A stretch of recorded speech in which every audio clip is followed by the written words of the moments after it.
we doing? Yeah! Let me start out by asking, how many newlyweds or engaged do we have in the audience? Yeah! Let's hear it for love. Give me money. Beautiful. As Autumn said, my name is Genevieve Williams, and I'm running to represent you in U.S. Congress here in the 7th Congressional District.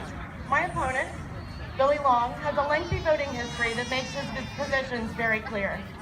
In case you aren't familiar with Long, last June, while most of us were celebrating the protection of the right of every American to marry whomever they choose, Billy Long released a statement saying he was disappointed in the Supreme Court and went on to claim the decision violates the traditional meaning of marriage. For perspective, on that day, I gave a speech saying I felt refreshed and renewed in my drive to secure equal rights for all Americans, not just the ones that can afford lobbyists. Long came to this race in 2010 as a business owner that was fed up with Washington.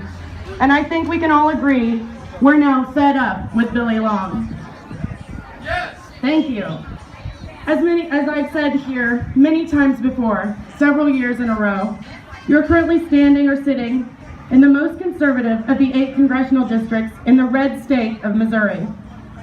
I want to speak with you about what your vote and your support mean to this campaign. About 5 months from now, voters in Southwest Missouri will be faced with some very important choices. We will choose a president, a United States Senator, a U.S. Representative, and many statewide office holders. Missouri legislators and representatives, and many representatives on the county level.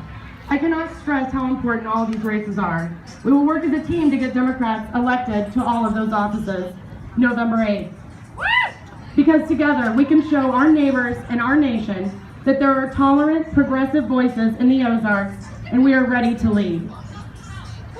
With Donald Trump being the last clown standing in the GOP, I think it's time we stop ignoring the elephant in the room.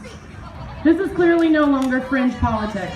The Republican leadership must be held accountable for the extreme and dangerous rhetoric they are allowing to take hold within their party. Late last year, I publicly accused the Republican Party of resembling a hate group. When I wrote that speech, I expected to be attacked for my statements. At first, I was puzzled by the lack of reaction from either side of the American political spectrum. But as time went on, I understood that my comments were just a common sense appraisal of the rhetoric circulating on the American right. The Democratic Party doesn't stand for that mess. We stand with those who need a voice that speaks to power, a voice that demands our United States government works equally well for those most powerful and those most vulnerable. Thank you. Members of the Democratic Party stand for dignity, equality, and modern solutions to the challenges we face. We stand when others cannot, and we do not stand alone. You know as well as I do that the LGBT+ community is a force to be reckoned with. Join me in making politicians all over this country wake up and take notice. Register and vote in droves.